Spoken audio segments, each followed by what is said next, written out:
तो देखो हम जो पढ़ रहे हैं first order but not first degree, ठीक। उसमें पहली एक्सरसाइज क्या थी ज़रा बताना, सॉल्युबल फॉर पी, ठीक है, पी के लिए। तो उसमें इतना काम था आपको, सुनो ध्यान से, आप पेपर में ये लिख के नहीं आएगा कि किस टाइप से तुम्हें सॉल्युबल करना है, ना तो वो लिख के देंगे तुम्हें कि सॉल्युबल फॉर पी, या ना तुम्हें ये लिख के देंगे कि सॉल्युबल फॉर वाई, ना तुम्हें ये लिख के देंगे सॉल्युबल फॉर एक्स। तुम क्वेश्चन मिलेगा तुम्हें ये देखना, अगर एक्स का क्वेश्चन, जैसे क्वेश्चन में तुम्हें क्या क्या दिया रहा, पी होगा, एक्स होगा, वाई होगा, तुम ये देखो डिग्री किसकी 1 है। अगर एक्स की डिग्री 1 है तो सॉल्युबल फॉर एक्स, आज का लेक्चर। अगर वाई की डिग्री 1 है, सॉल्युबल फॉर वाई, ठीक है। और अगर एक्स की डिग्री भी 1 नहीं है, वाई की डिग्री भी 1 नहीं है, तो सॉल्युबल फॉर पी। यही है अंतर। तो फिर किसी से भी लगा दो, ठीक है। तुमने ये चीज़ नोटिस करी होगी, एक्सरसाइज सेकंड तुमने अगर देखी हो तो देखना सारे क्वेश्चन है वाई की डिग्री 1 ही है, नोटिस करो।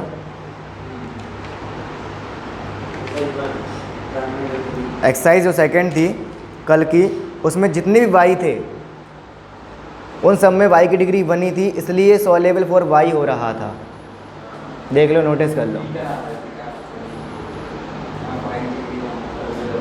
और जो एक्सरसाइज 1 है, अब उसमें देख लो एक भी सिंगल वाई डिग्री 1 ना होगा, बताओ है क्या? पहले में तो वाई है ही नहीं, सेकंड वाले में वाई स्क्वायर, फर्स्ट एक्सरसाइज की बात कर रहे हैं। और थर्ड वाले में भी वाई स्क्वायर का टर्म है, फोर्थ वाले में भी वाई स्क्वायर टर्म है, फिफ्थ वाले में वाई का नहीं टर्म नहीं है ना। तो इस टाइप से क्वेश्चन तुम्हें डिफरेंस दिखेगा। और जो थर्ड एक्सरसाइज है, फोटो खींची थर्ड एक्सरसाइज की? नहीं खींची। थर्ड एक्सरसाइज में तुम नोटिस करोगे कि एक्स की डिग्री भी 1 ही है ओनली, नहीं वाई की 2 है, वाई की 1 नहीं होगी, ऐसे थोड़ी ना है। बिल्कुल, इस टाइप से थोड़ा डिफरेंस था। अब कल हम सेकंड एक्सरसाइज के फंडे पे काम कर रहे थे, तो हमने कहा था जो भी इक्वेशन होगी उसको तुम वाई के फॉर्म में बना लोगे, यही तो कहा था। वाई के फॉर्म बना के तुम्हें डेरिवेट करना है एक्स रिस्पेक्ट में, फिर तुम्हारा वो डी वाई डी एक्स आएगा, उसका पी राइट करके सॉल्यूशन कर लेंगे।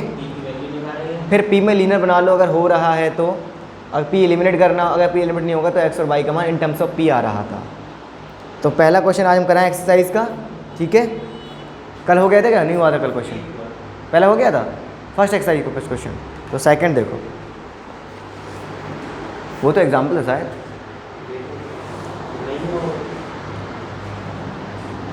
बताओ और देखो कि पहला हो गया कि नहीं। वाई, हाँ बता दे रहा हूँ, नहीं हुआ था। हाँ ये नहीं हुआ था ना, देखो ये नहीं हुआ था, मैं पता है, ठीक है। तो सुनो कैसे करना था। तुम्हें y की डिग्री 1 दी है, x की डिग्री तो 1 है नहीं, सॉल्युबल फॉर y, ठीक है। तो जब सॉल्युबल y करोगे तो क्या आ जाएगा, DWR differentiate with respect to x, पहला स्टेप। तो क्या हो जाएगा, dy/dx इज इक्वल टू 2। यहाँ क्या होगा, पहले p को एज ए राइट करा, x का कितना हो गया 1 है ना, फिर x को राइट करा तो p का कितना हो गया dp/dx, सही है। प्लस फिर यहाँ करो p की पावर 4 x स्क्वायर का हो गया 2x प्लस x स्क्वायर, ये हो गया 4pq dp/dx, सही लिखा पूरा। फिर हमें ये पता था, पूरा आ रहा होगा उसमें, तो ये नहीं आ रहा क्या? हाँ, तो dy/dx टेंस टू p, पता ही है, तो ये p लिखा है, तो p is equal to 2p plus 2x dp/dx plus 2p⁴x plus 4x square pq dp/dx, है ना। यानी तुम्हें कल स्टेप बताया था कि तुम्हारा y में कुछ फंक्शन होगा, किसका, x का और p का, पहली इक्वेशन थी, ठीक है। तुमने डेरिवेट करा तो फिर तुम्हारा p इज इक्वल टू ही आ रहा था, x भी आएगा, p भी आएगा और dp/dx भी आ रहा था। उसे इक्वेशन नंबर दूसरी माननी थी।